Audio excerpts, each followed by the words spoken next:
For Bureaus Worldwide, this is FSN. Yeah, thanks very much, Ollie. Spring begins tomorrow. It does. Spring begins tomorrow. How cool is that?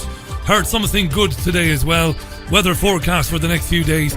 15, 16 degrees here in Manchester. Not bad at all, I say. It is Tuesday, March 19th, 2019. I'm Richie Allen. Who else? Welcome to the show. Welcome back to the most listened to independent radio show in Europe. It's your Richie Allen Show.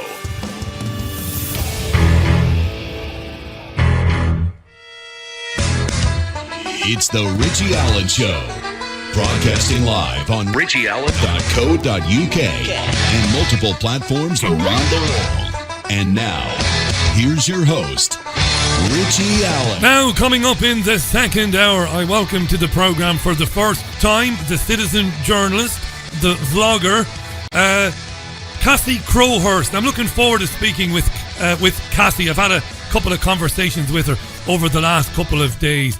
She blogs or vlogs even to a very healthy audience about all things spiritual, health, and also law and order and crime and current affairs. Interesting lady. We're going to be talking about swimming lessons for naturists that involve children, which raised a lot of concerns among listeners to this program over a week ago. We'll talk about issues around protecting children, but we'll also talk about, because Cassie is a mom even, we'd say mammy in Ireland, to children, including a 6-year-old. We'll talk about sex education for children in primary schools as well. So I'm looking forward to that. That's an hour or two. Before that, groups like Judas and Momentum continue to stalk the author and legendary jazz saxophonist Gilad Atzmon around the country, trying to have his jazz gigs banned because of his opinions about Jewish identity. It's not funny, this. He's an old pal. We'll catch up with Gilad Atzmon this hour. It is Tuesday's Richie Allen Show. Nothing in the world like it. Thanks for listening. Do tweet the program at Richie Allen Show between now and the end of it. I thought it's just brilliant, isn't it? You never practice that. I don't, actually. Good to be with you as always. Now, let's jump straight into some of the Brexit issues that have raised their heads today. Let's do the Brexit fringe issues first. Should have a jingle for that. Brexit fringe issues. Brexit fringe. Brexit fringe. Brexit fringe on the Richie Allen Show. Brexit fringe. There was a court case today in London involving a man from Altrincham, Greater Manchester, which is just down the road from here. James Goddard. Do you remember him? Do you remember a few weeks ago when the news organisations first began broadcasting at Westminster? Do you remember? And they were being heckled. And not only were they being heckled, but also politicians and journalists were being heckled. Owen Jones was heckled, little Owen Jones. And Anna Soubry, former Conservative Party MP, now a member of the Independent Group, she was heckled as well. Well, a man has been charged with harassing her, James Goddard from Altrincham, and he was in court today, but the court case was adjourned because his supporters in the gallery began shouting and singing, calling Anna Soubry a Nazi and a traitor. Sounds like there was a proper ruckus in the court in London today. He's pleaded not guilty, and it has been adjourned until the 19th of July when a 2-day trial will take place. He was charged with causing harassment between the 18th of December and the 7th of January, racially aggravated harassment, alarm or distress, and it's about Anna Soubry because he followed her and was speaking with her with a raised voice and was filming her. He said in the court, it's not illegal to heckle an MP. All of this is wrong. We'll keep an eye on that particular court case, because it throws up all manner of issues around free speech, free movement, and all the rest of it. So I don't approve of people screaming at people that you're a Nazi. I'd rather you engaged with them. I know, Anna Soubry is hardly likely to engage with James Goddard. But calling people names, I know, what a hypocrite you are, Richie. I know. I say some funny things, or at least I think they're funny. And of course, if I think they're funny, they're not really funny, about people on this programme. But I've never gone up to somebody in the street and roared at them and called them names. I wouldn't do that. I don't know what's going on. We'll follow that anyway. Theresa May, the Prime Minister, is writing to the European Union to ask for Brexit to be postponed until June 30th with the option of a longer delay. Laura Kuenssberg, the BBC's political editor, has been told by ministers that there was no agreement around the cabinet table about the length of the delay and all the rest of it. So it's a big, massive mess. As it stands, the UK will leave the European Union in 10 days' time. It won't, of course. You and I both know that. The Prime Minister is saying the UK will need a short extension to get her legislation through Parliament if members of Parliament back her withdrawal deal. Speaker of the House John Bercow said yesterday she can't come back with the same deal. That if she comes back with nothing substantially new, he won't allow a vote go before Parliament. What a mess. Kay Burley, the ginger ninja. And my secret crush, Kay Burley, is fed up. She's fed up, I tells you. Go on, Kay. This can't go on, Beth. It cannot go on like this. Literally, the country is in stalemate. Even Number 10 is accepting that we're heading towards a crisis. No. Yes, Kay. It can't go on. This cannot go on. So she was speaking with Sky's incoming political editor, Beth Rigby. What did Beth Rigby say? Well, Beth says that we're heading for a much longer extension than people think. Beth Rigby. In the Prime Minister's spokesperson said in lobby today when he was addressing journalists that the Prime Minister warned that there would be a crisis if her deal didn't pass, and here we are in a crisis. Now, a lot of her parliamentarians would say, actually, we didn't have to end here. It's because you weren't imaginative, you wouldn't compromise. Parliament have told you twice that we don't like this deal. And I think where we're heading for really is for a long extension potentially to Article 50. Many Brexiteers will not want that. Many members of the public won't want that. But Parliament are in agreement on one thing. They do not want a no-deal Brexit, and neither do I think does the Prime Minister. So it could go right down to the wire with horse trading right at the end of the next week between the Prime Minister and the EU. But the next step will be the European Council, and now we're waiting to hear what is she going to propose to them as to the extension. How long will it be, and also will they grant it? Yeah, they'll grant it, and the extension will be very long. Going nowhere. Going nowhere. We're going nowhere. Extension on the extension, on top of the extension. Article 50 suspended, people's vote. Load of fear stories in the press today, by the way, about medicine shortages. That we'll run out of medicine if we leave with no deal in 10 days. I know that isn't a new story. It's just a recycled one. It's a recycled one. Fear, fear, fear, fear. If we don't do something to stop Article 50, we will end up with a catastrophic shortage of certain medicines. It's all lies. The European Union is secretly terrified of the prospect of the UK leaving with no deal. Listen to the German Minister for European Affairs, a man called Michael Roth. He gives it to us straight between the eyes. Minister for European Affairs for Deutschland, Michael Roth. The clock is ticking and time is running out, and we are really exhausted by these negotiations, and I expect clear and precise proposals of the British government why such an extension is necessary. It's not just a game. It's an extremely serious situation, not just for the people in United Kingdom, but also for the people in the EU, in the European Union. And for my government, it's the Listen up now. It's the key priority to prevent a no-deal Brexit. Yeah, it's the key priority for Germany to prevent a no-deal Brexit. Why? Why? Because if the UK walked away, no negotiation, like we should have done 2.5 years ago, the minute the UK walks away, Siemens, Daimler, Volkswagen, Mercedes, BMW, that's BMW, Merck, to name only a few, Audi, would contact Angela Merkel and say, "You Dummkopf, you left them leave with no deal, and now you've been threatening them. Get on the phone to London and tell them you'll do a free trade deal with them in a heartbeat. Mutually beneficial, no tariffs. If you don't do that, Angela, we'll have you killed. This is true, by the way. It's not a joke.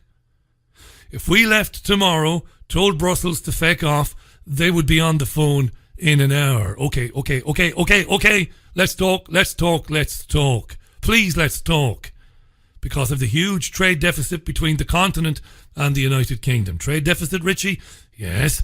They sell far more to the UK than the UK sells to them. They've more to lose. Had a bit of a laugh this afternoon, dear listener. Scottish National Party leader in Westminster is a guy called Ian Blackford. Proper Domkopf. Love that word. He was on Sky to say that the Scottish National Party and the Greens and others had met with Labour leader Jeremy Corbyn to persuade Jezza to back the people's vote, to back it properly, to make it the next priority.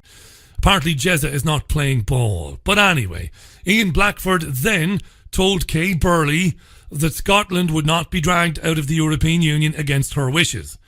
That IndyRef 2, that's the second independence referendum in Scotland, looms large in the near future. But then Kay Burley had him for breakfast. Well, the first referendum was in different circumstances, and we were promised in 2014 if we stayed in the UK then our rights as EU citizens would be respected. It looks at the moment as we're going to be dragged out against our will. I believe that Scotland has changed. I believe that Brexit has changed everything. And the argument that we'll have will be one about protecting the economic interest of the people of Scotland. So you would and accept indeed, the euro and say goodbye to sterling? No, because there's no proposition to do that. Because as you know, you need, if you are a new country joining the European Union, you have to accept the euro. Yes, you do. No, we don't, Kate. Yes, you do. Well, let me explain that to you, because it's don't mansplain it to me, because yes. but this is the really latest important. we're hearing, when I've been speaking to legal advisors, if I may finish my question and then you could answer it. Don't mansplain it to me. I was moved to tears by Kay Burley there. The criticism I've levelled at that woman over the years and her perceived, at least perceived on my behalf, ineptitude to do her job. I stood and clapped in an empty room. So moved was I that I called Kay up. It was emotional. Just when I think you couldn't possibly be any dumber, you go and do something like this. And totally redeem yourself. Yes, Kay. Fantastic. Blackford is lying through his teeth. Brilliant stuff. Don't mansplain me, boy. I've got the goods on you. You've got to join the euro. More on that in a minute. Kay, ask them a question then. The European advisors is telling us any new country that joins the European Union has to adopt the euro. This is a fact now. There is a rider to that. There's no rider. To join the euro, you have to join the exchange rate mechanism too as a transition for that, and you have to be in the exchange rate mechanism for 2 years. Joining the exchange rate mechanism is entirely voluntary. You can't be forced into the euro against your will. The last 3 countries that have joined the EU have not joined the euro. You can't be forced into doing so. So why would you want to stay with the pound? We will be keeping the pound because it's in the best interests of the people of Scotland that we do that. We will have a debate at the SNP conference in a few weeks on this issue. I think it's right that we have that situation that we keep the pound. It is one that will help facilitate trade. We don't have to do so, because we would do that by establishing our own monetary institutes, by establishing a central bank. We will continue to use the pound as we can rightly do so anyway. We don't need the authority of the Bank of England or the Treasury of the UK government to do so. Yeah, he's talking through his arse there. It's a fact. There isn't a particular timetable for a new country to join the euro, but the country has to join the single currency. New countries, and this has been enshrined in European law. It's a fact. It's a nonsense. Forget the exchange rate mechanism and all that crap that Blackford talked about there. If Scotland was to leave the UK and was to apply to join the European Union, it would not be admitted unless it accepted membership of the single currency. This is a fact. He talked there about Scotland's own central bank. Yes, that would of course be totally controlled by the European Central Bank. Scotland would be raped if it were to join the European Union. This is the thing. We want independence. Right, what are you going to do with it? Give it to Brussels. Yeah, we'll give it to Brussels. We'll give Brussels complete control over Scotland's fiscal policies, over our budgets. We will take billions of euro worth of loans from the European Central Bank to improve our infrastructure and our roads. Money that we will never be able to pay back. And then Brussels will come in.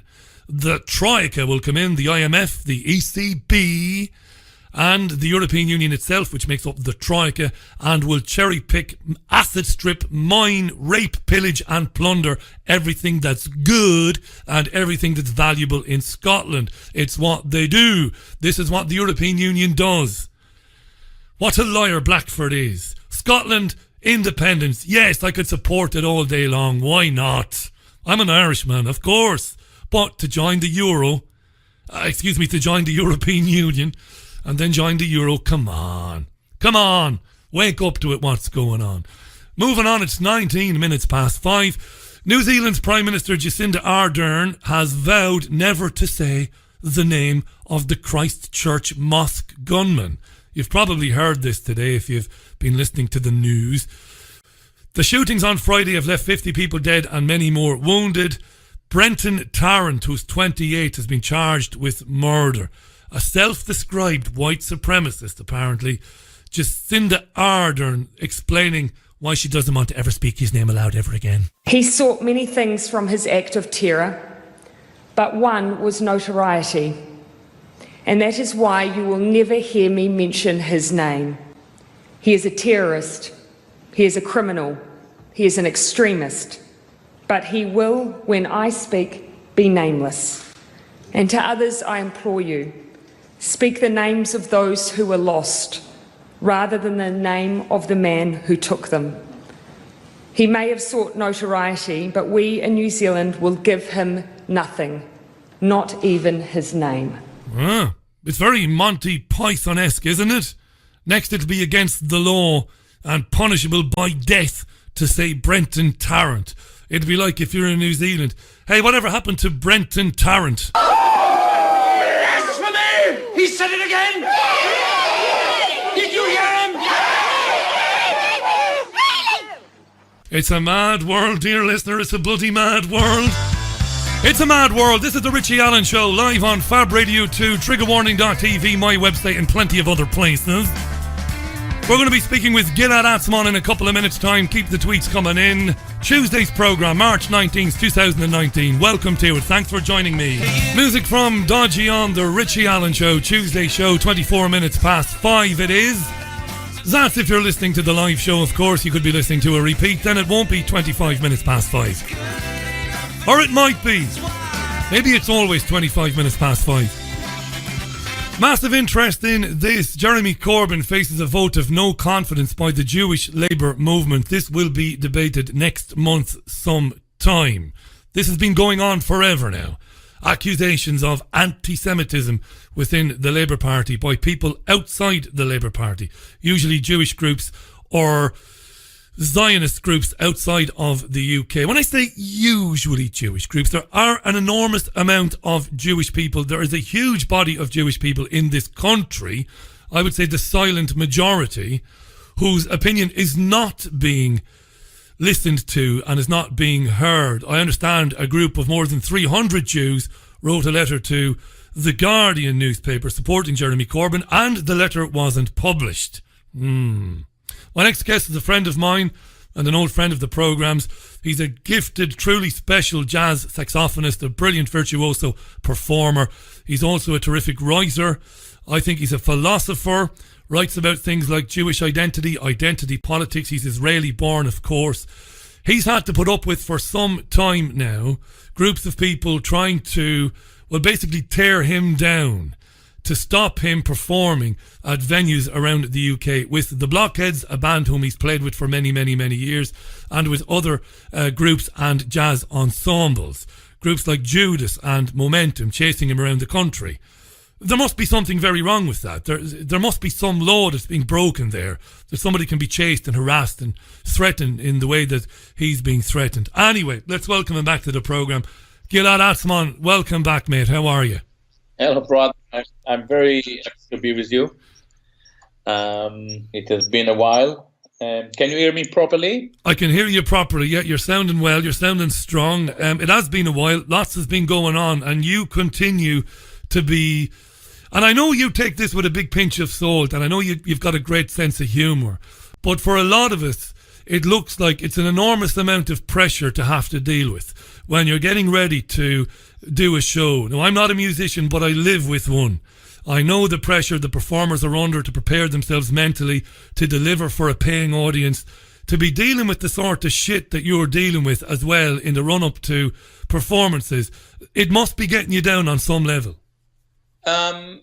I can't say that it is getting me down. In a way, it confirms everything I've been saying for years.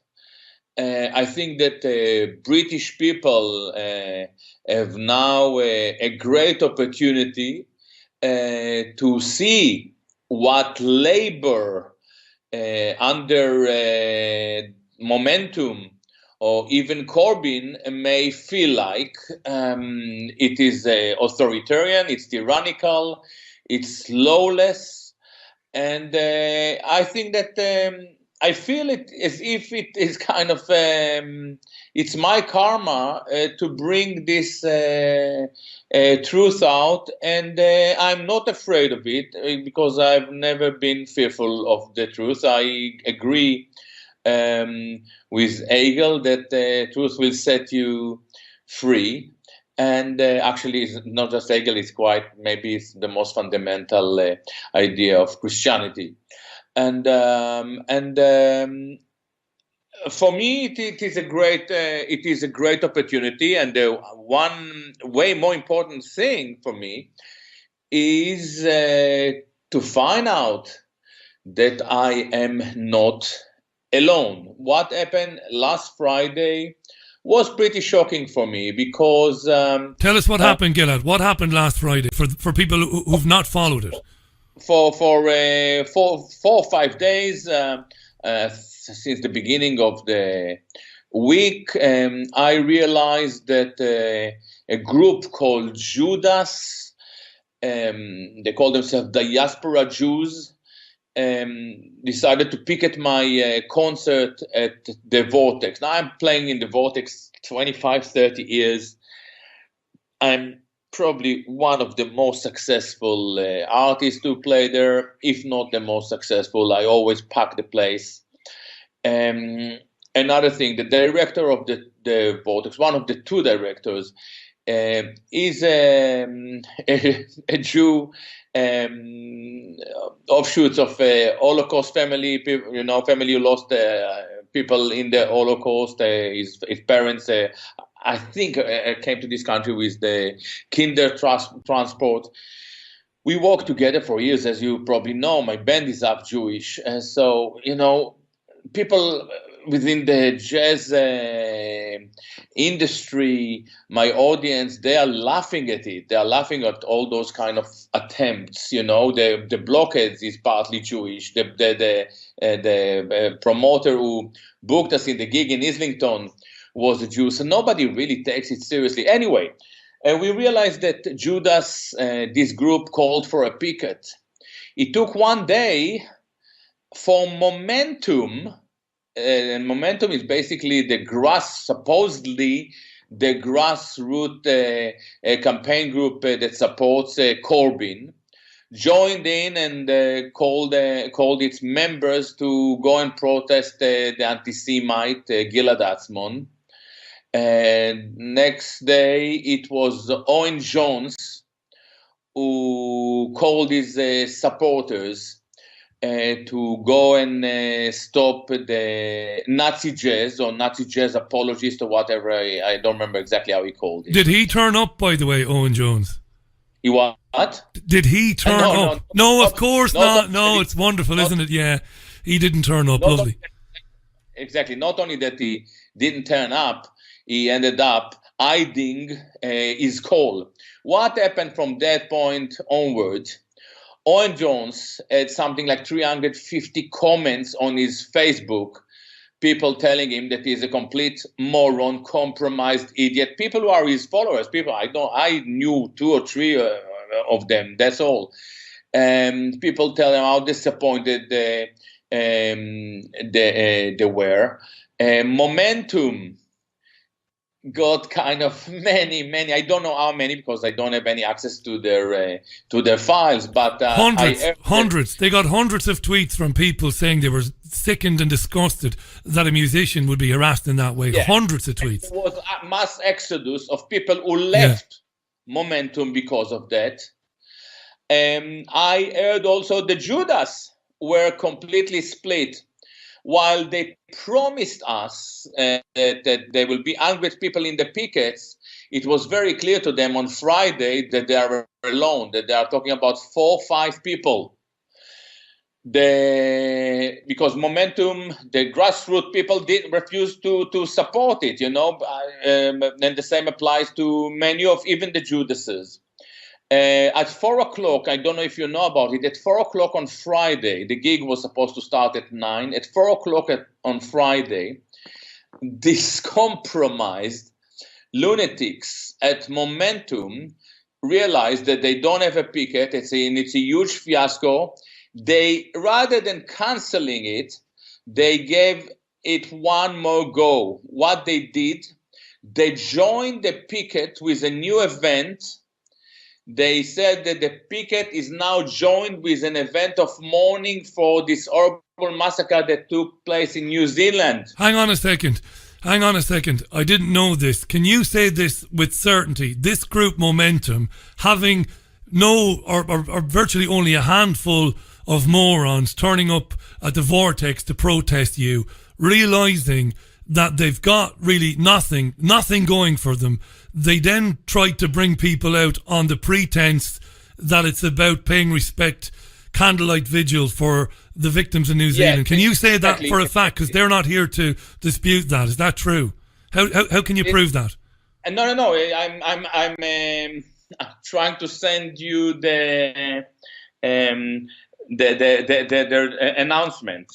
I know you're not a lawyer. I'm just putting it out there because they're not here to defend themselves. I'm sure. Here it is. Just a second. Okay, just a second. Sorry. It's live radio, this. It's actually on my Facebook. It is on my Facebook. I'm trying. This was me playing by. If you were giving me a false impression, it would be the first time that you've ever done that. So I'll take it for a fact. No. I'm going to send you. I'm going to send you their announcement. So they invited people to come down to the Vortex to hold a vigil for the people in New Zealand. What they basically did, they called for people to come to the vigil and then to go together at 7:30 to this morning in the mosque. Wow! They tried to unite these two events into one event, and guess what? What happened? No one came. Quite a considerable proportion of my audience are actually Arab and Muslims, actually local to the Vortex, who come to my gigs because I rally for Palestine. My music is at large inspired by Arabic music, by Makam, by Oriental music. No one came to their picket. Now here's something very positive that I'm hearing. When this all kicked off last Friday, on the Facebook and Twitter accounts of Momentum and Judas, there was widespread disgust expressed by members of those organisations. Aren't we entering really positive territory? Maybe people like me, maybe not you. I can't speak for you, Gilad, but maybe I've been a bit guilty of being a bit doom and gloom and a bit depressed. Maybe there's something wonderful going on. People are actually thinking for themselves. I'm a member of Momentum, and they say to me, "Go and protest the anti-Semite." He's not an anti-Semite. He's a jazz musician. No, I won't join in the protest. That's hugely positive, right? This is exactly what I'm saying. So I think that through my experience, we can see that Momentum is a compromised, totally Zionized group. Now, as you probably remember, A few days ago, I sent you the letter. I have it within my disposal. I just have to put it on the net. Yeah. The letter that was initially sent to the council, and you can see Diane Abbott there and the councillors and so on and so on. This letter is not presented as a lefty letter, Judas Momentum. It is actually a Zionist call to protest, and the argument is that in between my tunes, which is not true actually, I slug off Israel. I hardly talk about politics, and if I talk about politics, it's kind of within the context of entertainment. I would crack a joke, a stand-up thing, and it's not too offensive to anyone. And usually it's self-mockery. Anyway, when this Jewish group or Jewish persona saw that there was no answer, they didn't get any reaction from the councillors or the council or the mayor or whatever, they then morphed into a left picket. Then it was Judas who started to protest, and this is this momentum. And this is exactly what I'm arguing in The Wandering Who. When it comes to Jewish identity politics, left, right, Zionism, anti is just a facade. It is not serious. They morph from Zionism to anti, from left to right, from Bolshevism to capitalism. And this is exactly what we saw. Eventually, they had something between 15 to 20 people it's hard to say because they were mixed with people in the square, but there were very few. And pretty so it's much pathetic half of them, check it out, were ultra-Zionists. It's pathetic, right? And it's very interesting you talking about how Jews morph, or some Jews morph from left to right to ultra-Zionist to maybe anti-Zionism. Maybe people who identify as Jews, well, in fact, not maybe, they're the same as everybody else. We go with the prevailing wind sometimes. Wherever the wind is blowing, we go with it. I hear you loud and clear on that. Now, with respect to what's been going on with these groups like Judas and Momentum and their struggle to get any real purchase, they can't get the numbers.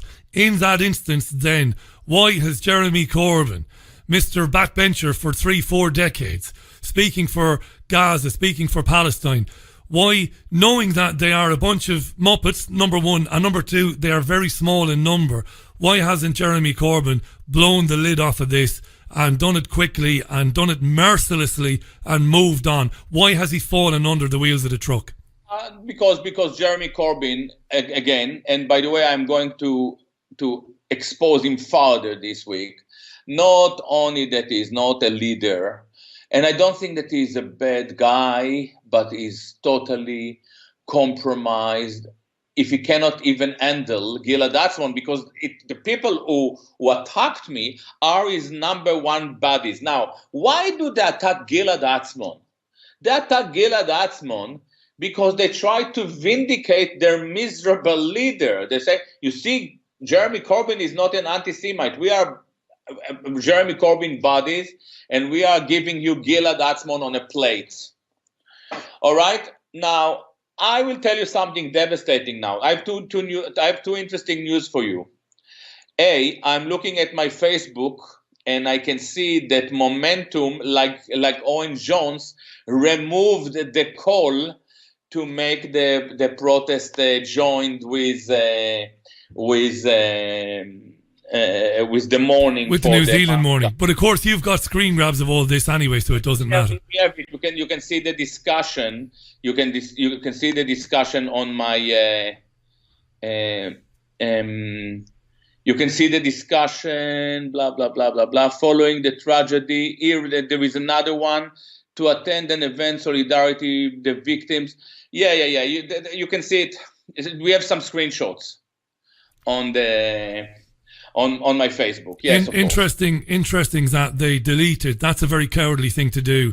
It's not cowardly. They were beaten. They actually left the place half an hour before my audience arrived. But you have to own that, though. You've got to own that when you do something in the manner in which they did it, you've got to take ownership of it. Deleting it after the fact is cowardly.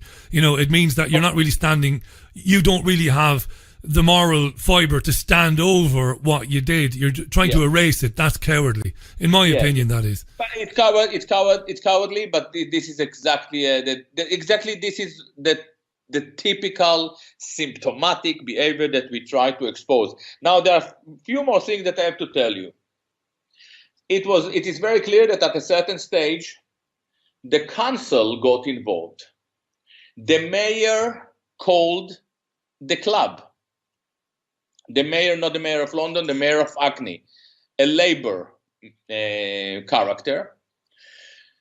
And he actually wrote to the club, and I think that there was a discussion. Obviously, I wasn't there, so I'm telling you what I heard, what I was told. The mayor basically asked them to cancel the gig. They said, "No way, we are not going to cancel the gig." And there was a discussion with another councillor, and she said a Labour councillor, of course, and she said something that I think everyone should know about. They basically say, no, it's not just Gilad Atzmon, and I'm not quoting now because you know it is kind of. You're paraphrasing. You're paraphrasing. I'm kind of. This is how it was delivered to me. She said something like, we basically have a list of artists. A list of artists. And artists should understand that they cannot talk freely anymore as they used to. This is what we get out of Corbyn at the helm for 3 years. The complete denial of elementary freedoms. This is exactly what George Orwell warned us about. George Orwell, you know, when we were in school, they used to tell George Orwell kind of is writing about a Russia-like that's right, setting. No, George Orwell wrote about the British Labour. George Orwell wrote about Britain, about London, under an authoritarian, so-called socialist regime, who he was mortified by these people. Which isn't socialist. Hang on. By the way, Gilad Atzmon is our guest. Go to gilad.co.uk. The whole point about this is they are not socialist. If they're socialist, Hannibal Lecter is a vegetarian. They're not socialist. They're left social democrats. They're fascists. They're fascists by another name. And I want to make this point while you're on. Not by another name. They are clearly fascist. Authoritarian. They are clearly authoritarian. And on top of being authoritarians, they are uniquely ungifted. If a jazz club, together with me, can knock down the Labour Party, this party cannot sit in government. They definitely cannot handle Putin. They're woeful, right? They're absolutely woeful. Now, I should be arguing with you, and I generally do, don't I? But I can't. I can't keep up the farce. I can't argue with you. It's too important. Here's something. Most of my listeners would loathe the Conservative Party, and they would think they would have very good reason. Now, here's the thing. Here's my next question for you. You, as far as I understand, haven't had to deal with any of this stuff from the so-called right. They're not demanding you be silenced and shut down regardless of what they think about you. Now, I have to do this, even though I suppose my politics, if I do have any politics, would be socialist. But the right are not doing this type of thing. Am I right in saying that? To start with, let me assure you that I don't have any issue with socialism. More than that, I was the first outlet in this country to support Corbyn. Yeah, you were a big supporter early on. Yeah. Sorry. You were, to be fair, you were an endorser early on of Corbyn. I know that. Yeah. The earliest.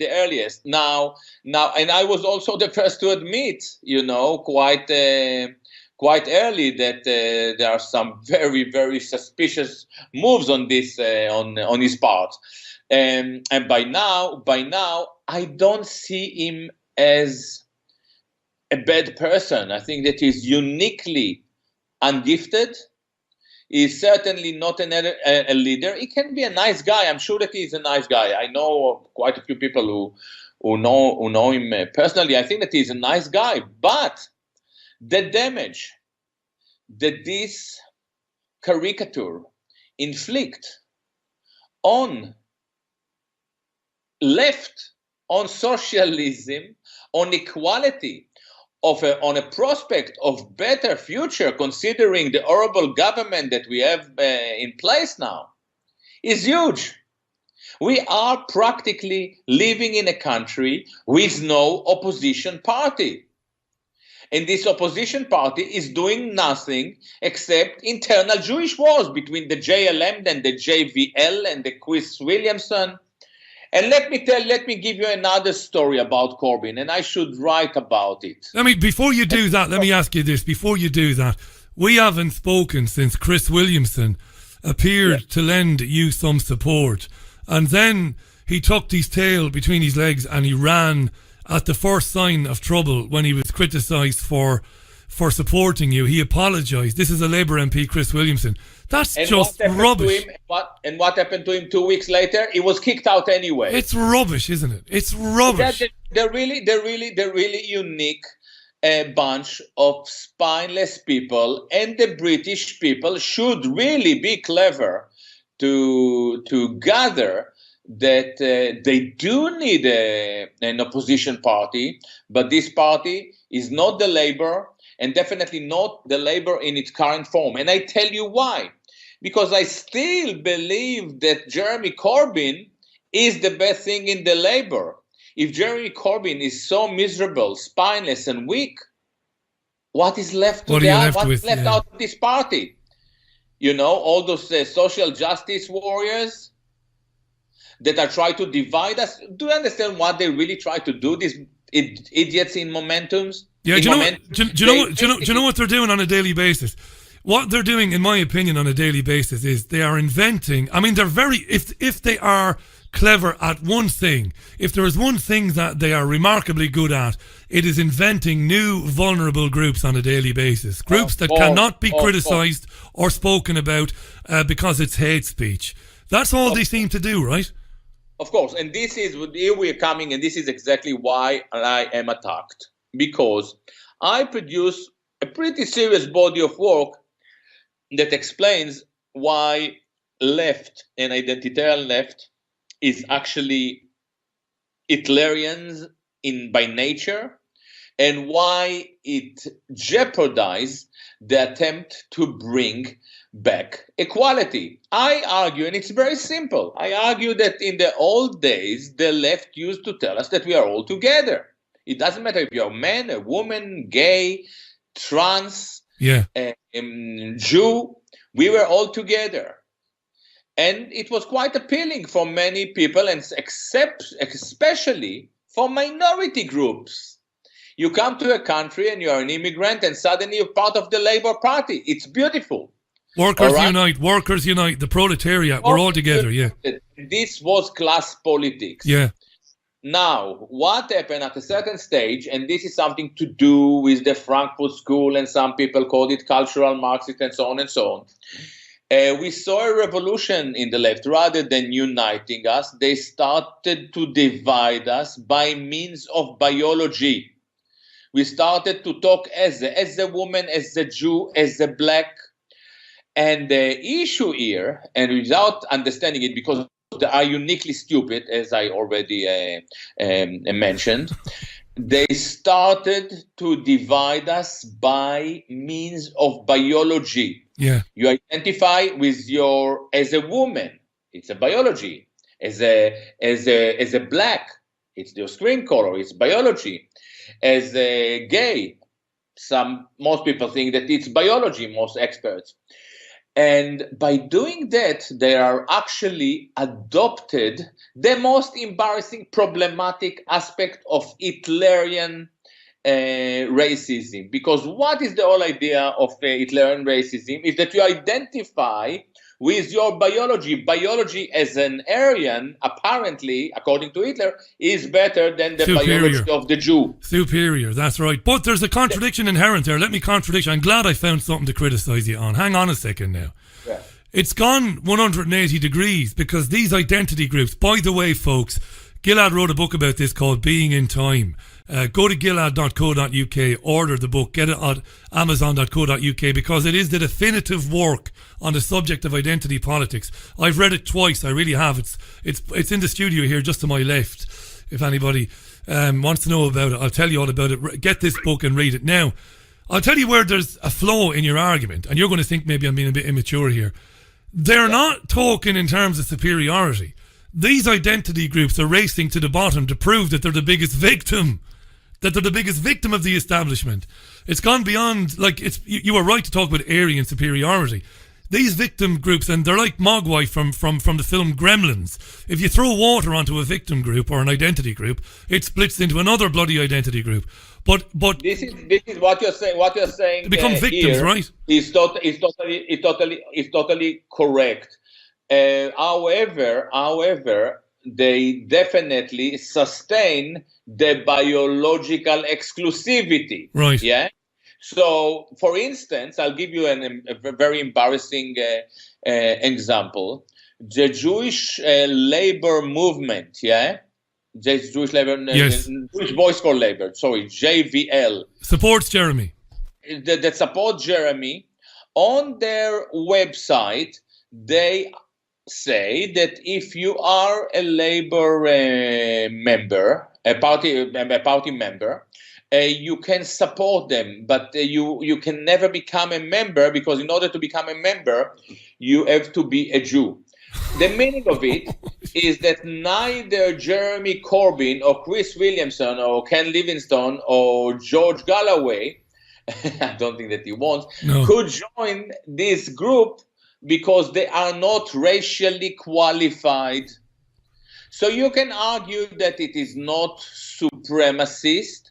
They are not arguing to be better, but they are definitely excluding people from joining their Well, game. you've done me there. Actually, I owe you one there. You're right. In that instance, you're absolutely right.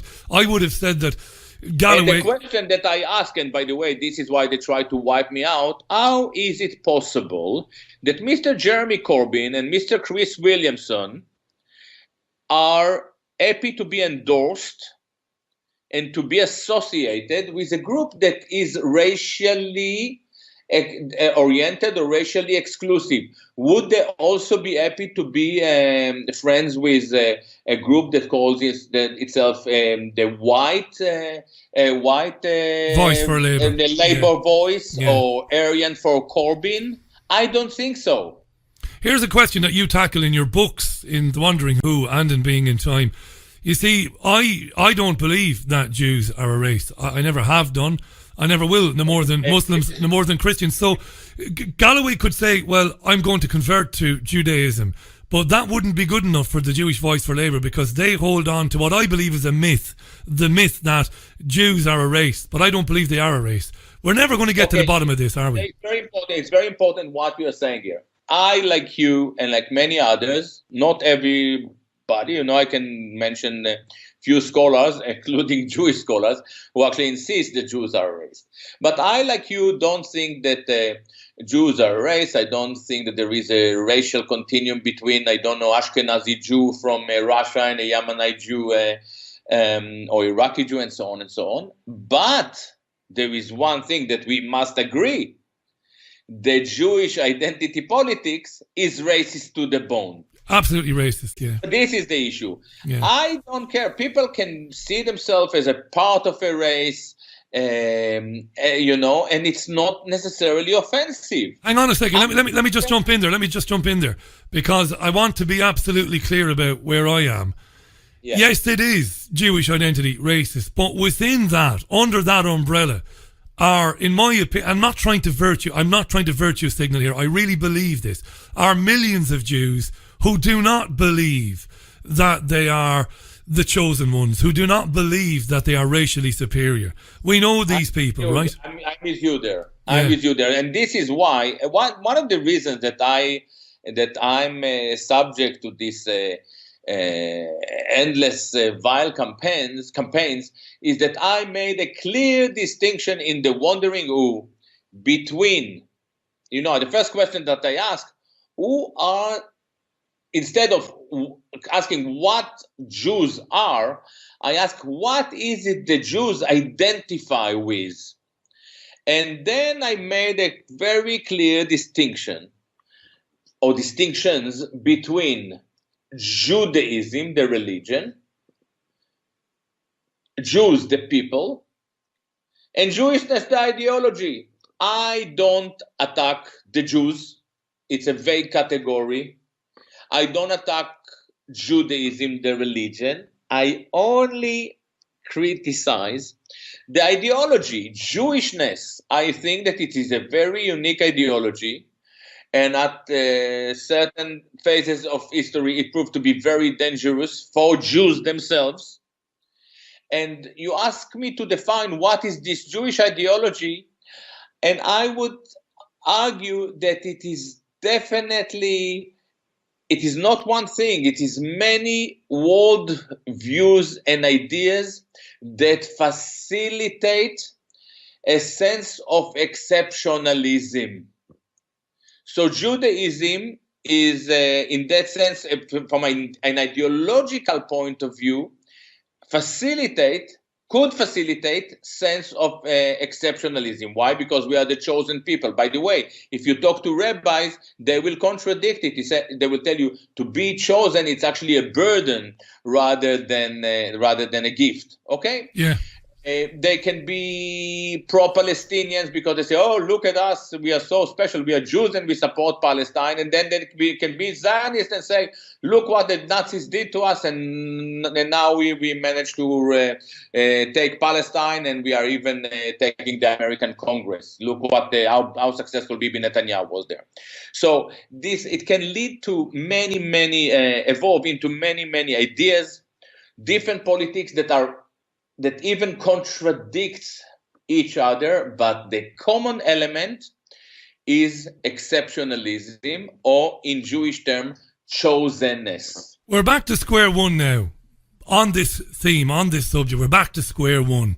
We have groups like Momentum and Judas and the Campaign Against Anti-Semitism, which masquerades as a charity, shouldn't have charity status because it is a political organisation. It's not a charity.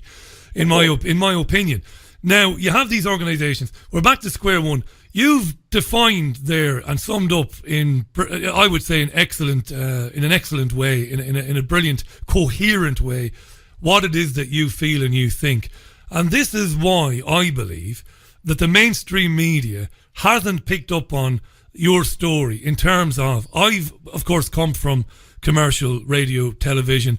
I've been around the media at all levels, and I know that there was a time when producers would be killing themselves to get to Gilad Atzmon, to get him on a sofa to speak in a debate with one of these groups, whether it be Momentum or Judas. This is what should happen. It's what used to happen.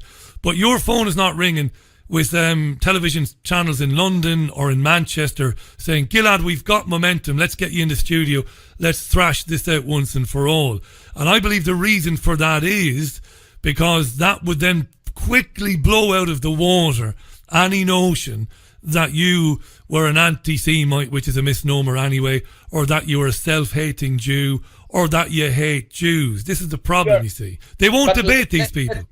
Let's go back to square one, and you really find out that as much as, by the way, the national media is very careful. It doesn't really attack me. You know, if you look at the Jewish Chronicle, they don't even remember that my name is Gilad Atzmon. They call me the notorious anti-Semite Gilad Atzmon. And I thought not to call them, my name is not notorious. It's Gilad. You're going into R&B, bit of R&B on your next album, yeah. The notorious anti-Semite, Gilad Atzmon, R&B classics. It's ridiculous, right? It's madness, this. I can't believe we're still talking about this.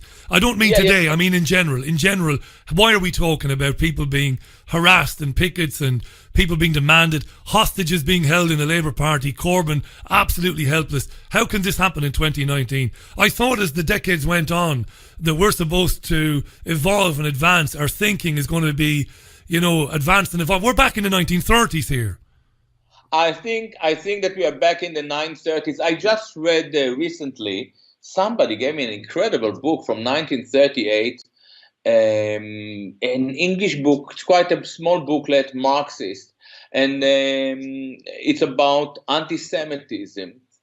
And I'm talking 1938, so it's kind of just a minute before the storm. And the first thing that this guy says is that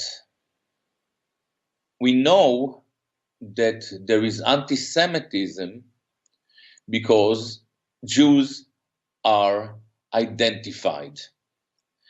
This is quite a shocking observation, because he said, like 10 years ago, this is something that he said in 1938, he said 10 years ago, there would be a criminal or or a mafioso or a banker doing something wrong, and nobody would mention that they were Jews. Yeah. And he said, look, now 1938, every time something happened, everybody knows immediately that this guy or this woman or this criminal is a Jew. And I thought about it with all those idiotic, dangerous campaigns against anti-Semitism, and they started it really in France, chasing Dieudonné and Alain Soral. And look what is happening now in France. Yesterday I read some articles from Israel. Anti-Semitism is really big now, and it's out of control, and they don't know how to restrain it. Then they didn't do very well. What they did instead of learning from their mistakes, campaign against anti-Semitism started exactly the same operation here. And what is the results? People start to identify Jewish elements at the center of quite a lot of mess. Why Momentum was so miserable last weekend? Because a lot of people identify, and I cannot say whether this is the case or how involved it was, because a lot of people now identify Momentum with John Lanzmann. Yes, and John Lanzmann is a member of the tribe. And John Lanzmann made a video 2 weeks ago that was stupidly endorsed by Corbyn, where it tells us actually that we shouldn't talk about the Rothschild. I saw it. It's laughable. For me, the Rothschild is not. I'm not very interested in this. I know you don't get into it. Yeah, look, I contacted the people who made that and again invited them to debate. But more concerning, we shouldn't talk about Soros. And I thought, well done, Mr. Corbyn. Now you're telling us that we shouldn't talk about certain bankers because they are Jews. Surely you are adopting a racist, discriminatory philosophy. It's a trope. You could call it a trope, all day long. It's right. Yeah. So we can talk. So then we can be critical of all bankers except those who are Jews. And this is in the name of class politics? No way. All right. So the outcome. These campaigns against anti-Semitism are very, very dangerous. Now there is another very. Oh man, then his name just. We've got about 90 seconds now. I'm going to give you the final word. We've covered an awful lot today. I've got to get ready for my next guest. We've got about 90 seconds. I'm going to let you sum it up. It's Gilad Atzmon, folks. Gilad.co.uk. Unsuccessful attempts to have Gilad's gigs stopped, concerts, performances at venues around London of late by groups associated with Momentum and with Judas. Fascinating discussion. And Jeremy Corbyn, of course, and John McDonnell and others were doing nothing about it. I'm going to give you the final word on it. You'll be back again soon anyway. Yeah, thank you. So you're optimistic then, in the final word, you're optimistic at what's happened, how it's exposed it. It's given you more oxygen than you could ever have hoped for before that. You've always had a big following anyway, but it's drawing more attention to the wrong, to the injustice of people like you being harassed. It's positive, I think. Final word, Gilad. I think that I'll repeat myself. I think that the Labour has given us a terrifying opportunity to witness how dangerous and authoritarian it is, how compromised it is. I think that it is time for British people to acknowledge that they don't have an opposition party, and we have to start to think of new ways to bring hope and a prospect of better future. I can only tell you that if you decide to put me in 10 Downing Street, I will give you Wonderful World, a la Louis Armstrong in B flat. Yeah, the last time somebody got the top job that played the saxophone very well, it didn't work out very well for the world, did it? I'm thinking of Bill. I'm thinking of Bill Clinton. You practices. You're right. But you're a real saxophonist, mate. You know I love you. And next time you're in Manchester, please let me know a few days beforehand so we can come and watch your genius. You're a genius musician. You are. Being in time, Gilad Atzmon, get it, folks. Identity politics. It's central. Understanding that is central to understanding geopolitics at the moment. Gilad.co.uk. Follow Gilad on Twitter. There's only one Gilad Atzmon. Thanks, mate. Love you. Thanks for coming on. We love you, man. Bye-bye. Speak soon, Gilad. Brilliant, Gilad Atzmon. News on Gilad's website as to where you can watch him live as well. That's Gilad, GILAD.co.uk. Top man, Gilad Atzmon. Right, we're going to take the headlines really quickly. The news headlines from FSN in London. When we come back from that, might have time for a tune, probably won't have. Cassie Crowhurst is going to join the programme live from her home. This is your Richie Allen Show, live on Fab Radio 2 here in Manchester, triggerwarning.tv, my website, TuneIn Radio, and many other places as well. Places that I'm not even aware of. Headlines from Ollie, I think, in London. From Feature Story News in London, I'm Ollie Barrett. The president of Kazakhstan says he's resigning, having been in power since 1990. New Zealand's Prime Minister Jacinda Ardern says she will never say the name of the Christchurch gunman. Germany started auctioning off frequencies for the 5G mobile network it plans to build in the coming years. And the police chief in Paris has been sacked as the government moves to take a tougher line there on recent violent protests. They're battering the bejesus out of Yellow Vest protesters, and they're talking about taking a tougher line. What are they going to do? They're going to hang them from lampposts on the Champs-Élysées. It's crazy there in Paris, isn't it? Right, we're coming up for 8 minutes past the hour. We're going to take a detour, and we're going to take a different direction. When I speak with Cassie Crowhurst, I'll be following Cassie of late. She is a vlogger. She's a citizen journalist who uploads live streams to Facebook, where she has a very healthy audience. She speaks about all manner of subjects, spirituality, health, okay, the sort of health that we don't hear about, and health topics you don't hear about on mainstream media. But she talks about politics and news as well. She'll join me in a couple of minutes' time. Alrighty, I suppose we better crack on then. The Richie Allen Show relies on your support.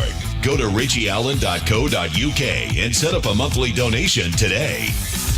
Now, I know as well that I've not really been reading the tweets. I've been reading the tweets, but there's so much to get through tonight. I've not been reading them out, so I apologise for that, right? It's Richie Allen Show on Twitter, at Richie Allen Show, to see what other people are tweeting me. Packed old programme on Tuesday, your Richie Allen Show, nothing like it. Back in a couple of minutes with Cassie Crowhurst. Music from The Cure on the Richie Allen Show, coming up for 12 minutes past 6. It is Tuesday, the 19th of March, 2019. Packed old week of programmes for you. Got a fascinating interview on Thursday with an author who's been writing about aliens. I know it sounds very trite that it isn't. Academic based in Montana in the United States has been writing about UFOs.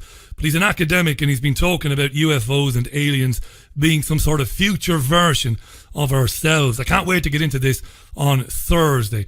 Right, let's have a chat about this. Number of you got in touch with me a couple of weeks ago to express your concern at an event that will be held at Waterworld in Stoke-on-Trent. A lot of people getting in touch with me about that, and I have to say that it definitely got my interest, and I thought, yeah, it's a little bit concerning. It's about British naturists who will be holding swimming lessons or a swimming event at Waterworld in Stoke-on-Trent between 8 and 10 o'clock, I think, on the 13th of April. But some parents, when they saw the advertisements online, were a bit worried because they found that it isn't an adult-only event, that children will be there as well, presumably the children of naturists. And parents were saying, well, what about the protection issues around that? Will children be protected? And how does anybody know that those who might do harm to children wouldn't attend? Maybe paedophiles will attend. This has made the news, as I said, a couple of weeks back, and I wanted to get into this. Let's welcome to the programme a lady who, as I said earlier on, is a vlogger, a citizen journalist who regularly live streams on Facebook, where she's got a very healthy audience indeed. And she talks about lots of issues, matters around health, alternative health, real health issues, spirituality, and she talks about current affairs as well and the news. Glad to make her acquaintance. Let's welcome to the programme Cassie Crowhurst. Cassie, welcome to the show. How are you? Hello, Richie. Thanks for coming on. You're busy there with a family and young children, and you've given us a bit of time, so I'm really happy that you've come on. Now, when these things are talked about, they're often polarised, and you get two groups of people shouting and bawling and, no, we're not paedophiles, and the message kind of gets lost. I think in this story, which is a serious story, the real message, I think, has gotten lost because people are saying, well, we're being accused of being paedophiles, and they weren't being accused of it. And parents with genuine concerns were being accused of being, hysterical, when I don't think they were being hysterical at all. Tell us what's going on here. Tell us about this event and how it got your interest.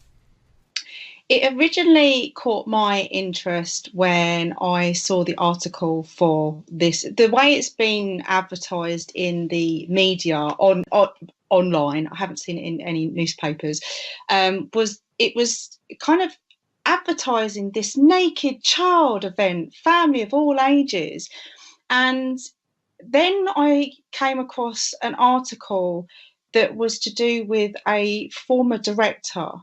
And this former director was convicted of having downloaded over 120,000 images of child abuse. 120,000. So, 120,000. And then when I started to look a bit more deeply into it, then there was another former leader for British Naturism who was also a social worker. Again, 29 convictions of child abuse. And then when you look a bit more deeply into it, there was a convicted paedophile that was granted by a judge to still continue his membership to attend British Naturism events. So I'm sitting back thinking there's something deeply concerning about this. That where's the safeguarding that you're allowing naked children at these events, yet we've got evidence of convicted paedophiles and two former, like one principal and another leader, that have been convicted paedophiles for having these disturbing images of children. It's a fair question. You're saying that children will be in public at a swimming pool, and it doesn't appear that there would be any vetting process, not only of those who are members of naturist groups, but also those who are maybe not, who might just attend. That's your main concern. Yeah, because it's not just this thing. Okay, if it was private, there should be stringent checks in place, but it's not. It's actually open to the public. Now, the British Naturism isn't just I think what's caught the media's people's attention, like myself, is obviously we've now got social media. British naturism, I think they're in their 50 years, and these events have been going on, I think, for about 27 years. No one's dot connected. They're just thinking, oh, that's what these people are into. Okay, that's fine, each and every one to their own. But it's only until you start looking at, well, actually, there's children involved in these events. And when you look at, it's not just swimming. You've got festivals. There's week-long festivals that are taking place in this country, and you can easily buy a day ticket. £7.50 the one is Nude Fest. £7.50 a day ticket. There's no checks. The only checks that when you're filling in their form is the onus is on you, the member of the public, to notify British Naturism that you are on the sex register. And even if you're not convicted, even if, for example, the leader that I was looking at it today, right? Not the director, the former leader was the social worker. In 2006, I see an article about a beach, and he was quoted on there. In 2012, 6 years later, that's when he was caught and convicted. Was he booted out, Cassie? When he was convicted, was he booted out by the naturists? He was, of course, yeah. So he's been within that company from, I don't know how long, but from the article in 2006 to when it's been the article for 2012 that he was convicted, he's been working in British naturism for 6 years. And like I say, there is no, even as a member, if you want to be a member of British naturism, all it is a tick box. If you are convicted, then, and you're honest, you're going to tick the box to say you're on the sex offenders register. But not all paedophiles are convicted. Yeah, I'm surprised now, and you've done a bit of research into this, and I am genuinely surprised, as somebody who's worked with young children in the past. Anybody who's going to work today, whether it's if you're going to be a girls' netball coach or whether you're going to coach soccer, you're going to have that investigation done. You're going to have to get that police report. Now, on that, I want to read, before we go on, loads of time, by the way, Cassie Crowhurst is our guest this hour. There's only one Cassie Crowhurst on Facebook. Find her and connect with her there. You can watch her videos there.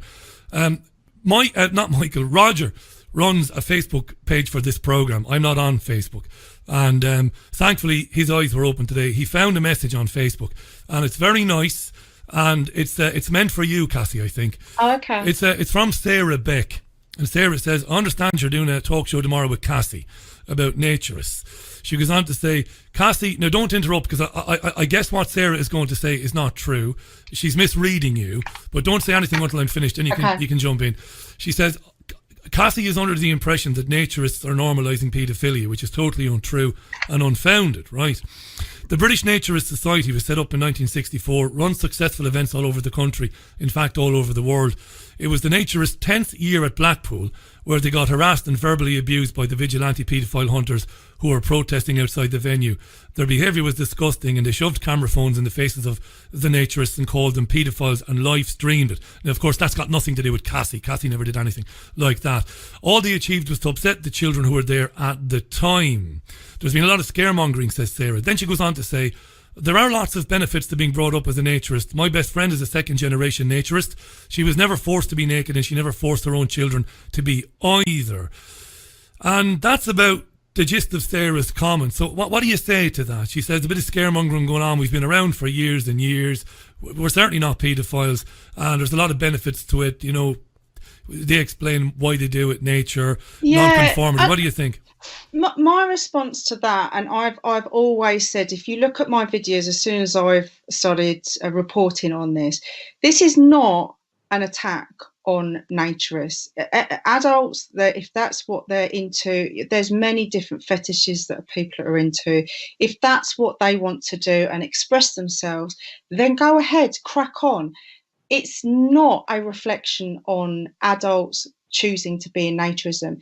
This concern that we have is that paedophiles are infiltrating British naturism, and British naturism on their safeguarding document have even stated that they are completely aware of this. And I just want to read you their statement. So this is British naturism's safeguarding policy. The unique nature of the organisation makes British naturism especially vulnerable to the infiltration by people with a sexual interest in children, and British naturism realises that potential abusers may deliberately target children through its events and activities. This is what we are concentrating on. This is not an attack on naturists. Like I say, this is not an attack on that organisation, and there have been studies that say it can be really healthy. The issue that we've got, and if you are aware of what's taking place, there's an article that was recently published in the Metro within the last couple of weeks. Every 23 minutes, someone is caught downloading child pornography. We have a sickness. Paedophilia is a fetish. It is a sickness, and our concern is that having naked children at these events is giving these paedophiles the opportunity to infiltrate this organisation. Now, in that, can I just jump in there? In that, I think you're right. I think at that swimming event, I think that's a concern. Now, British Naturism are not here today, which is a pity, but that's okay. We'll get them on another day. In fairness to them, thanks for sending me that document today, so I didn't have to search for it. Thanks for sending it on to me. They have said explicitly, this is May 2018, that they safely or will safely recruit staff, volunteers and persons in positions of responsibility for children by ensuring all necessary checks are made, referred to volunteer policy. So it would appear, Cassie, that while I think you've got an excellent point about these venues and them being open to the public, I think you're on the ball there. They're saying that within events that are maybe not open to the public, within events where they're bringing people in to look after the children, they are doing their due diligence to make sure those people have been cleared to work with children. Yeah, I completely agree with you. I've gone through that policy rigorously. I've gone through each and every paragraph, and the policy is more geared towards staff, volunteers. When you look at it from the aspect of members, the only thing that's highlighted is photography. There's nothing about vetting members.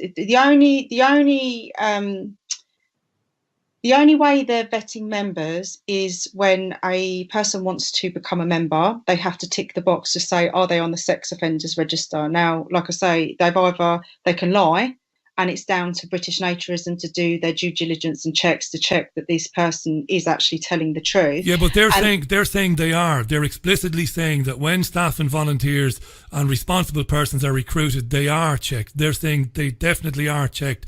They're adamant about that they're not bringing people in to keep an eye as a supervisor on children or to work with children who haven't been vetted. They're very explicit about that. Yeah, on the staff. What about members? What about members of the public? Yeah, I mean, are going to these, and for example, I've done it. I've done a test. I went to book a ticket for the Naked Festival that's taking place in Doncaster, I believe it is, and to buy a day ticket. And the only thing in there is you're ticking to agree to their terms and conditions. Now, when you look at the terms and conditions, like anything, when you bring it up, it's got a list of things. The only item is on there is that if you are on the sex offenders register, or if you've got a criminal record, the onus is on you as the member to notify them of that. Now, what the point is that I'm trying to highlight. You don't think that's strong enough. You don't think I don't think that's strong enough. I really don't think that's strong enough. Not when they themselves have identified that they are going to be infiltrated by people with a sexual interest of children. If that's the case, they need to be more rigorous. They need to check these people. They need to check that they're not. Like they haven't got a criminal record, and like I say, this isn't an attack on nature. Not all, like I've heard it where people are saying, well, I've been doing this for years and it's fine, but these people are not looking at children in a sexual way. There's a lot of naturists that if they find it healthy and it's not in their mindset, but we've got a lot of not very well people. You'd like to think the majority, wouldn't you? You'd like to think. I wouldn't imagine that naturists are I don't know, poisoned by having more paedophiles than anybody else, than a football club, or I wouldn't imagine that at all. I imagine it evens itself out across society. But you made a good point there. I've got to endorse what you said about the members. It appears that they're relying on the honesty of a member to talk about anything, rather than maybe doubling down on finding that out. Whereas with staff and with anybody working with children, they're doing their due diligence. I don't like the idea of an open event like that, where I just don't. I think it's disturbing. I really do think I think it's really disturbing, and not. I know as a child, and I've shared personal things in my vlogs, where it's, I'm quite large busted. I'm blonde, I'm curvy, I'm large busted, and ever since I was a child, 13, I started getting, just men perving on me. And it's not been a nice thing to grow up being really self-conscious. And I'm dressed. I'm not at a naturist event. I'm fully clothed, but I'm very well aware of my figure and what I look like, and the attention that I had drawn to me. Even at 15, at the age of 15, and my friend was 14, I was groomed by a lifeguard. And I'm very well aware what goes on in the world, and I see it online, and I see, you only have to look at the statistics that are coming out. We have a issue with paedophilia, and I don't want to talk about it. It's not a nice subject to be talking about, and I really don't want to be thinking that we actually live in a world where we have this problem. I'm a mother myself. I've got 2 very young kids. I don't want to be thinking like that, but I have to protect my children, because I know what society's like. It's a minefield. It's a minefield. Now, I told you today we don't have children, please God, in the future, but it must be a minefield for parents. I know you've got a 6-year-old. Must be a bundle of joy and horrors that time dealing with 6-year-olds. But you let him out to school in the morning, or he goes off to practice cricket or football or whatever, and these are the things you have to think about. It's rotten, really, to be thinking about stuff like that. It's a terrible thing, I imagine. Well, I said to you earlier, because I'm aware of what's going on now. He was in the shower and he was talking to me, and he was just having this conversation. Oh, mummy, girls have boobies, and I have these, and I'm straight away going, where have you heard that from? Who's teaching you that? And it turns out it was a friend. And then I'm having to educate him about it's his body, his private parts, and no one else can see them, because you just don't know. You really don't know. Even, for example, the paedophiles, that anywhere that children are, they're going to infiltrate. So this is where, like you said, the lady, it's having a negative connotation of naturism. That's not the case. It's like saying all teachers are paedophiles, all doctors are paedophiles. We're not saying that. These people, they will infiltrate. Where there's an opportunity to prey on children, they're going to get in. Do you know what we'll do, Cassie? I mean, I'm obviously going to get some comment from the British Naturist Society. I think you've lucidly and fairly asked a couple of very serious questions. I'd be inclined to ask somebody representing the organisation about membership and about vetting. I know there might be issues around privacy. I know they want to argue about it, but if members can fraternise with children who come from naturist families, and those children might be naked, I think you've got some responsibility to find out a little bit more about the member, rather than accepting a tick in a box. I would definitely put that to them. I tried phoning today, Richie. This afternoon I phoned up, and it's documented. If people want to see my videos, I've been doing it in the public domain. So if I'm making a call, I'm then doing it on live so people can see the responses. And I managed to get the General Secretary. I phoned back. I was told I could speak to her after a lunch break. When I phoned back, I could tell the guy's tone of voice was changed when I said my name was Cassie. Right, and he came back. She's in a meeting, you have to email her. I said, oh, well, can I not speak to her? No, you have to email her. And I said, well, I just spoke to you earlier. You said I could phone back and speak to her. He put the phone down on me. Yeah, well, they're obviously aware of you now. I know you've done national radio on this particular subject, but I'm sure I will get some comment from them, and we'll put that to them. It's an important issue. Safeguarding you know, it's not hysterical. It's serious. Safeguarding is a very serious thing. I've been asked a couple of times here. I can't do it because I don't have the time. I'd love to do it, to help out with a couple of different teams, because in my experience, I was never much good, to be honest, but I wasn't a half bad coach, and I love kids. I get on with them. But I don't have the time for it. But I know that, you know, if I do find the time for it, there'll be a proper and completely correct, thorough background check of me and what I've done in the past and criminal record and all that. And it's important, and it absolutely is. I want to ask you, while I have you on, Cassie Crowhurst is on the line. Get onto Facebook if you use Facebook and watch her videos there. Got a really healthy following and audience there, talking about all sorts of topics: health, spirituality, the nature of reality, who we are, news, politics, different take on these things. Check it out. Broaden your mind, listen to other voices. Check out Cassie Crowhurst if you haven't done before. Now, you're a mum. This is a big issue, and I'd be very interested in hearing what you and your husband think about this. Obviously, the Department of Education has published guidelines in recent weeks about making changes to how sex education is taught in schools.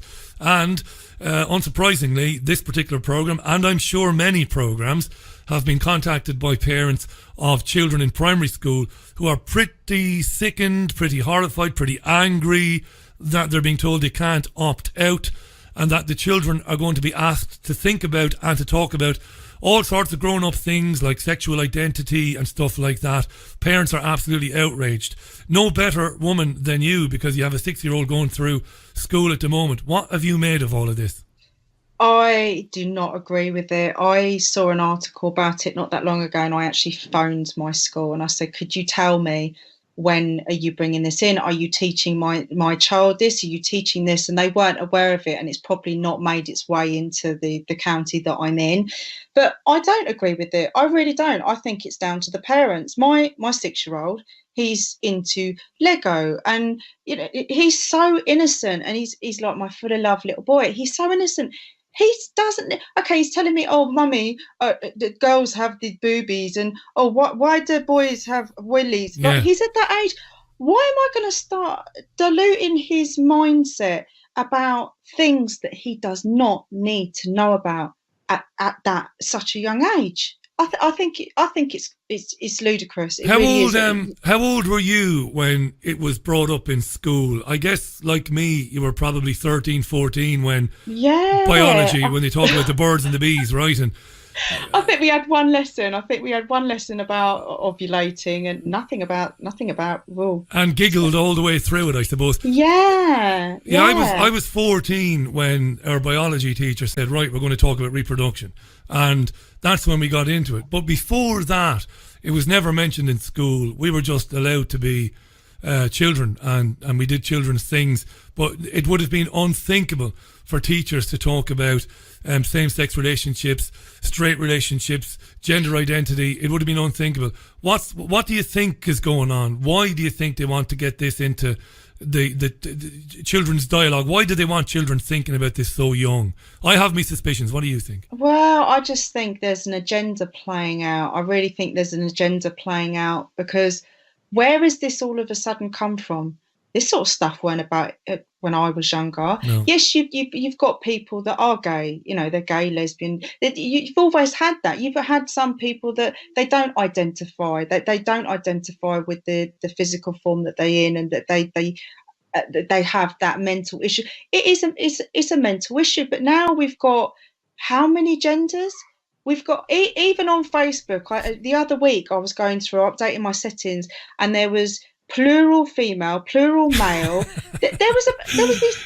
I shouldn't laugh. Yeah. What is this? This is just crazy. That there are two. There is male. There is female. If you look at the animal kingdom, there's male. There's a female. They procreate. Let's not confuse it. Why have we not got this issue? Anyway, this is a mental condition. It's if someone doesn't identify with the form that they're in, where is that coming from? It's coming from the mind. You know what's interesting to me, Cassie? Gay and lesbian folks whom I know, who are as old as me or older than me, they're really perplexed by this. They went through a genuine struggle in the 70s and 80s when they couldn't go out and be seen together because they might be violently attacked, and this was genuine, and that was a serious struggle. That Andrew Pearce wrote a brilliant piece in the Mail about this when he was talking about trans politics and how crazy it's all getting. And Pearce said, we fought for the rights to be just seen as the same as everybody else and just to be left alone. And he said, we've achieved that. And he said, I don't understand where this identity politics, this gender politics is coming from. And he labelled it fascism. People being told that, you can't say this, you can't say that, you could be in trouble. We've seen recently, I think people have been arrested for misgendering because it's a bad road, this, right, to go down. I think it all follows into the hate speech. You can't, if you're saying something, you've got hurty words now. If you're saying something that's offending someone, you can be criminally charged for offending someone. So you can't speak out about the transgender. You can't speak out about it's anything to do with freedom of speech. Yeah. And you're not even talking about speaking out. What you mean is you can't say, well, look, I'm happy for you, I genuinely am. You should be allowed to live as you want. But you can't tell me to believe something that I don't believe. Yeah. I don't believe you really are a woman. Doesn't matter. I'll call you Carmel or Susan, and I couldn't give a damn really. But you can't tell me that I've got to somehow pledge allegiance to it, which is what's happening, I think, anyway. I don't want to sound like a kind of a far right, because I'm not a far right guy, but it's almost like you've got to believe this. This is the new think. And if you don't, there's something radically wrong with you. And that's why I'm worried about them getting into primary schools. Children figure this stuff out by themselves. Your young boy will more than likely get married. You're just confused. You are confusing children. You are confusing them. There was an article I posted a couple of months ago, and it was in Brighton. Brighton School is now educating primary school kids that boys can have periods. Yeah, I know. I saw that. Yeah. What? Yeah, I saw that. Yeah.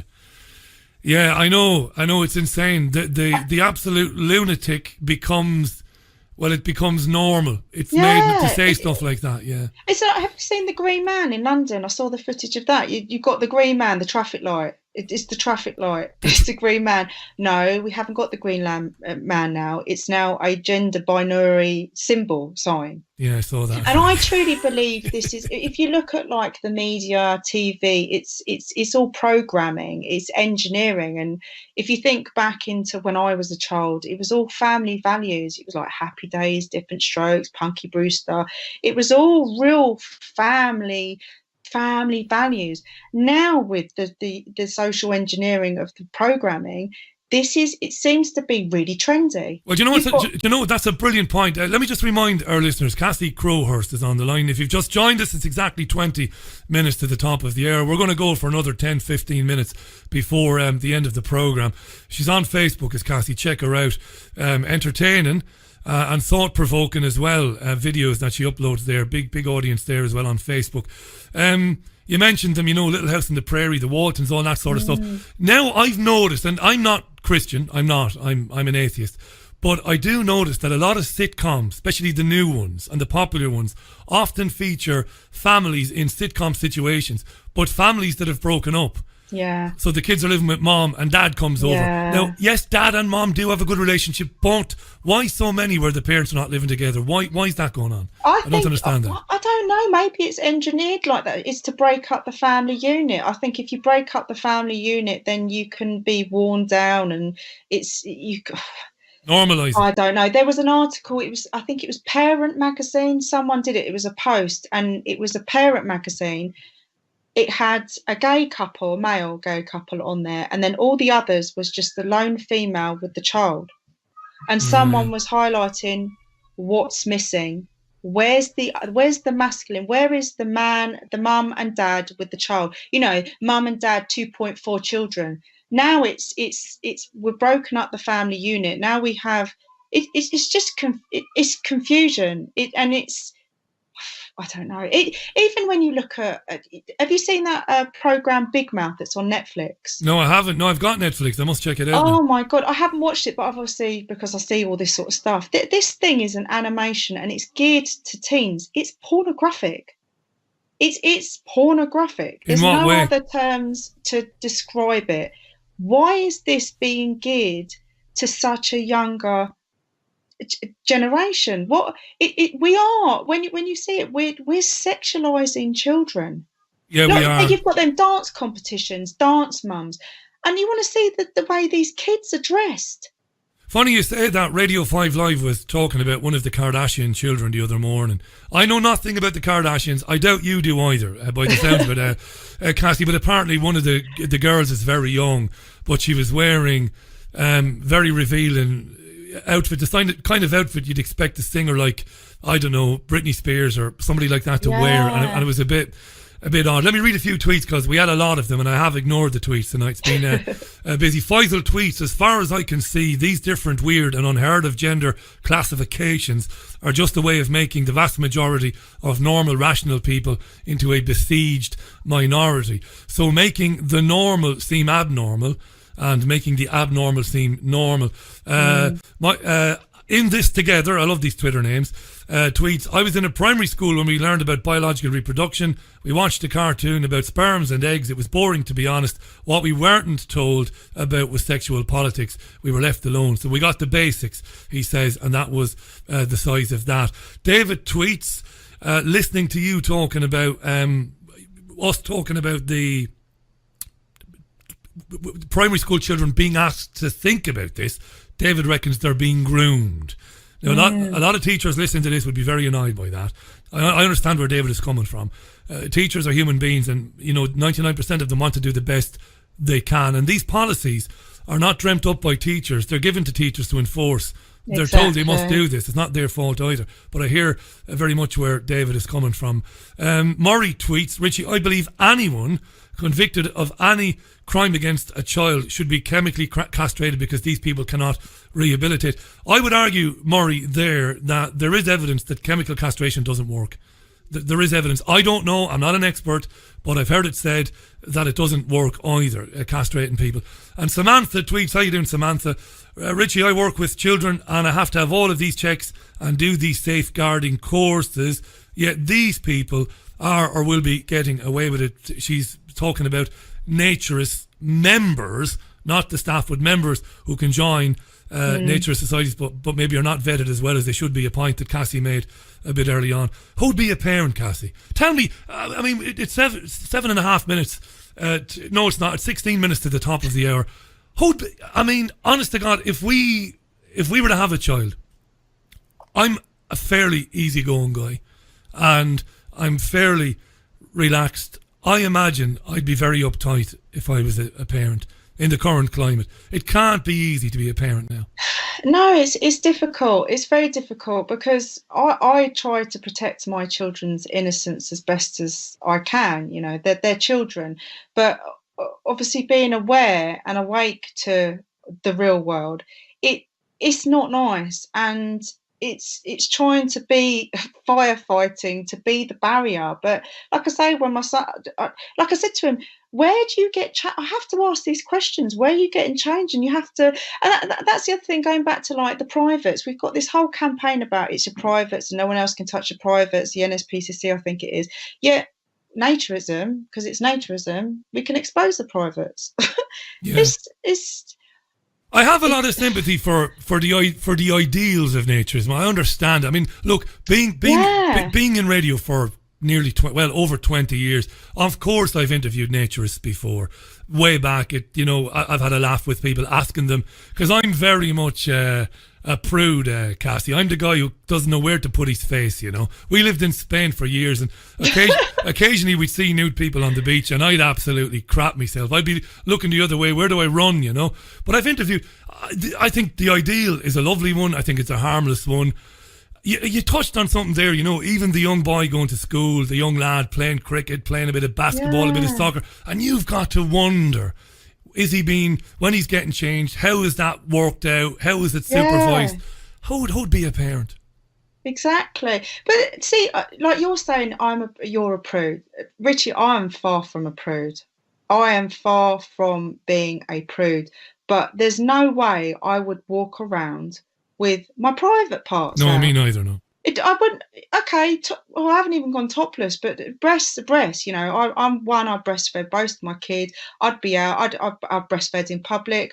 I had to cover up, but I'm like I say, I'm not a prude. I think it's natural. Breasts are there for breastfeeding, but the private parts. This is what one of the naturism spokespersons said actually in one of his articles. He says, "Oh, this whole thing, it's just like a nose and elbow." Do you see anyone having sexual fun with a nose and elbow? Because I don't. Because the two things we've got an issue with is the penis and the vagina. I'm going to disagree with you there, Cassie, because I think what he's saying there is he's saying, look, that they basically they demystify the sexual organ, and naturism by nature, as far as I understand, it's completely asexual anyway. That's what they would say, right? But I'm going to give you one. You're right. That was a terrible turn of phrase there. Jesus Christ. I'll be hammered for that. What I mean is I'm going to give it to you. You are right to say that if somebody wants to become a member of an organisation and they might be around young children, the vetting needs to be a bit better. If the Naturist Society says, well, actually, members coming in, they'll never be around children. Well, that's a different thing, but they're not saying that. And I'm going to chase this up. I'm sure you'll chase it up as well. It's not robust, Richie. They say their spokesperson in every article, because it's getting coverage. It's been on this morning, Channel 5 talk radio that I got on, and the spokesperson says they are working with an NSPCC. They've got a robust policy. Their policy is not robust because they are falling short. How can you? And this is the thing. I've come from when I've been reporting on this. This has not been my opinion. I've not said this is an attack on British naturism. This is not an attack on naturists. This is, let's look at the evidence. For just the prime example of having a convicted paedophile was allowed to continue his membership. So a convicted paedophile was still able to get into these events. And they didn't know, and you're saying they didn't know, and maybe it's because of the due diligence thing. Because they're not checking. It's a real downfall on it. Nobody's going to, no decent human being is going to allow anybody near a child that's got a conviction for child abuse. There's no doubt about that. It's a fair question you've asked them. The secretary should have come back today and at least had a conversation with you. You did tell them that you were streaming it live, did you? No. Naughty girl. Next time you phone anybody up and you're live streaming it, you've got a duty to tell them. Do you hear me? You got to tell them. Okay, naughty. Well, hey, look. We've all done it, but yeah, look, they should have still come back and said to you, okay, we take this on board. We'll have a look at it, or whatever. It still doesn't change the fact that it seems that this event is going ahead in Stoke in a month or just under a month, and it's open to the public. Is that how it stands at the moment? As it stands, yes. We've had no response back. The director at Waterworld, because Waterworld are saying that they've got nothing to do with this. They're just hiring their facilities out. And the argument that we've got, well, you've obviously got policies and procedures in place for the type of event that you want to take in place. I couldn't hire that place out and have like loads of alcohols, have an orgy there for what? No, because it wouldn't be applicable to their terms and conditions. So there is a contract in place. Now, Tim Keeley, he's the director of Waterworld. He's not responded. No one has responded. We've gone to the police, and the police are saying it's a private matter. We're not going to get involved unless there's actual evidence of harm to a child. We've gone to the local authority. We couldn't even get through to their safeguarding department. It was passed to their media department, and they're saying these events have been going on for 27 years. It's private. So no one's picking up, no one's dealing with this issue.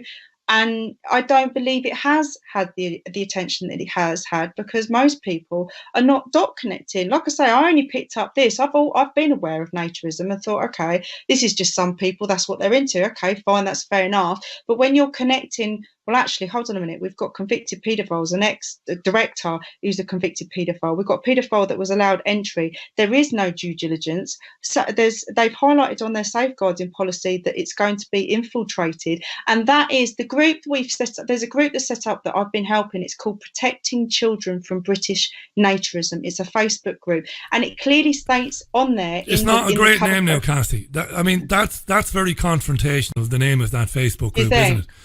It's unfair, because while you've highlighted these cases, they are probably about the percentage of cases that you'd expect for any group of individuals, whether it's a cycling club or whatever. I think that Facebook, it's a bit confrontational, a bit unfair. I'd rather work with people. You've identified a genuine concern. Yeah. And I'd rather that they came back to you and to people like you, because you're not alone, and said, okay, maybe we're a little bit outdated when it comes to background checks and stuff like that, because it's genuine.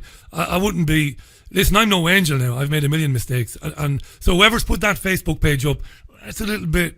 to say protecting children from British naturists, that's a bit unfair, I would have said. Well, it's infiltrated. If you look at the cover, it says protecting children from infiltrated British naturism. Because this is where the angle is. This is, like we say, this is not an attack on naturism. This is, as they've stated in their safeguarding policy, they are going to be infiltrated by people with a sexual interest in children. And most people, when you speak to them, do you think that it's okay to have naked children at these events? They will tell you, no, it's not okay. Like, if children are going to be there, cover up, or really, ideally, it should be for over 18s. Or just make sure that it is completely safe. You know, I mean, I know there's an argument to be had about children. One of our listeners tweeted that, you know, it's kind of indoctrination, bringing the children along. The children don't consent. There is that argument. I've heard it before. I'm kind of sympathetic to that argument, but we were all indoctrinated. I mean, I talked to you today about this, religion and all the rest of it. It'd be very interesting to see what they say when they come back, because I think there might be a little bit of outdated practice there that could be looked at. Again, I think you're absolutely right to raise it. You seem to have gone about it the right way, Cassie, so fair enough. But others, I mean, if people have been shouting paedophile at naturists, that's just outrageous and it's wrong and it shouldn't happen. You know, you're not going to get anything out of anybody. No, and that's what I've kind of said with the other people. If we're going to actually go, you know, raise awareness on this, it's got to be done in the right way, and it's got to be seen as professional, and we've got to stick to the facts. We've got to just stick to the facts and highlight that we've got real downfalls in safeguarding. And you can't accuse, because there are genuine naturists out there that don't look at children, the majority, like that enjoy that liberation of going to these events. And it's good that, you know, that there are events where people that's what they want to do, that these events have been created for them. That's absolutely fine, you know. But we keep coming back to the point is that children are involved in these events, and I'll keep saying it again. If British naturism have identified that is a risk, but they're failing to really go, they should be going over and above, and it shouldn't be. Oh, in case, because that's what happened on the radio when they cut me off and they had the lady on there. I can't remember the lady's name, and she said, "Oh, we seem to be going over into in case there might be might." Well, that's cutting the risk out. Well, it's a miserable old reality, and the fact is, you've got to look upon might as, you've got to say very possible, rather than might. And if it's very possible, you've got to, you've got to double down on your diligence in vetting people who might be around children, even if that's members. They absolutely say that any volunteers, any workers, any staff are vetted. We're just about out of time. It's flown by, Cassie. It's very interesting that. It genuinely is. I'm going to give them a shout in the morning, see can I get them on the programme tomorrow evening. They've indicated that they want to come on for right of reply, so I'll have a chat about it. That would be good. Well, of course, I will put all of those points to them that you've made today, if and when they do come on. Folks, Cassie's on Facebook if you want to find out more about her. If today is the first time that you've encountered her, it's Cassie Crowhurst. That's CROWHURST. There's no other. So if you look for her on Facebook, you'll find her. And she interacts, she connects with people there, and she'll talk back to you. Puts these live streams on that have, as I said, a very healthy audience covering all manner of topics. Big shout to John Wedger for connecting us as well, by the way. Thanks, Cassie. Really appreciate it. And do come back again. I will do. Thank you for having me on. Anytime. Bye for now, Cassie. That was Cassie Crowhurst live on the line there from her home. I will endeavour to get comment from the British Naturist associations and groups like that for tomorrow's programme. That's about it. We're right bang out of time. Big shout out to Gilad Atzmon and to Cassie Crowhurst, our guests today. Back with you live tomorrow at 5 on the usual channels. Until then, I'm going to leave you with the Cranberries and the great Dolores O'Riordan. Beautiful tune this. Look after yourselves and one another. Speak tomorrow. Until then, bye from me, See you. Bye now. The programme, of course, on Spotify, iTunes. It's on Podomatic, and it'll be on YouTube in about 90 minutes' time. No rest for the wicked. All right, see you tomorrow. Bye.